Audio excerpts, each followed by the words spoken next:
నల్గొండ జిల్లాలో జాగృతి ఫ్లెక్సీలను తొలగింపుపై తెలంగాణ జాగృతి అధ్యక్షురాలు ఘాటుగా స్పందించారు. ప్రభుత్వం చేస్తున్న తప్పులను ప్రశ్నిస్తే ఫ్లెక్సీలు తొలగించడం దారుణమన్నారు.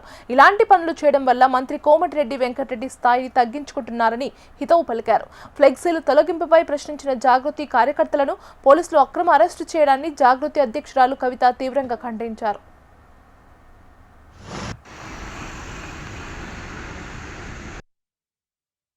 పెద్ద మంత్రి అనుకున్న నేను కోమటిరెడ్డి గారు కానీ మా నల్గొండలో సరే మా పిల్లలేదో ఉత్సాహంతో ఫ్లెక్సీలు పోస్టర్లు వేసుకుంటే వాటిని కూడా తొలగించడం అంటే గింత ఓర్వలేని తనం ఎందుకు? ఎవరి పార్టీ వాళ్ళు చెప్పుకుంటారు కదా, ఎవరి విషయం వాళ్ళు చెప్పుకుంటారు. మా జాగృతి విషయం నేను చెప్తా ఉన్నా.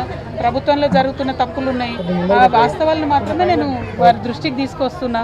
దానికే ఇంత కడుపు మంట ఎందుకు? కోమటిరెడ్డి గారికి ఇంత ఓర్వలేనితనం ఎందుకు? మేము అడిగే వాటికి సమాధానం చెప్పండి, సమస్య పరిష్కారం చేయండి. ప్రజలు మిమ్మల్ని ఎన్నుకున్నారు, మీరు అధికారంలో ఉన్నారు. ఇవాళ జాగృతి నుంచి మేము ఒకటే అడుగుతున్నాం, పరిష్కరించండి. ఇటువంటి సమస్యలు న్యాయబద్ధమైన సమస్యలు పరిష్కరించమంటే మీరు ఫ్లెక్సీలు తీస్తాం, పోస్టర్లు తీసుకుంటాం, రాజకీయాల్లో మీ స్థాయిని తగ్గించుకుంటామంటే నేను చేయగలిగేదండి. పెద్ద మంత్రి అనుకున్న నేను కోమటిరెడ్డి గారు కానీ మా నల్గొండలో సరే మా పిల్లలేదో ఉత్సాహంతో ఫ్లెక్సీలు పోస్టర్లు వేసుకుంటే వాటిని కూడా తొలగించడం అంటే గింత ఓర్వలేని తనం ఎందుకు? ఎవరి పార్టీ వాళ్ళు చెప్పుకుంటారు కదా, ఎవరి విషయం వాళ్ళు చెప్పుకుంటారు. మా జాగృతి విషయం నేను చెప్తా ఉన్నా. ప్రభుత్వంలో జరుగుతున్న తప్పులు ఉన్నాయి, ఆ వాస్తవాలను మాత్రమే నేను వారి దృష్టికి తీసుకొస్తున్నా. దానికే ఇంత కడుపు మంట ఎందుకు? కోమటిరెడ్డి గారికి ఇంత ఓర్వలేనితనం ఎందుకు?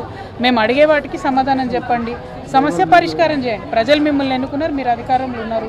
ఇవాళ జాగృతి నుంచి మేము ఒకటే అడుగుతున్నాం, పరిష్కరించండి. ఇటువంటి సమస్యలు న్యాయబద్ధమైన సమస్యలు పరిష్కరించమంటే మీరు ఫ్లెక్సీలు తీస్తాం, పోస్టర్లు తీసుకుంటాం, రాజకీయాల్లో మీ స్థాయిని తగ్గించుకుంటామంటే నేను చేయగలిగేదండి.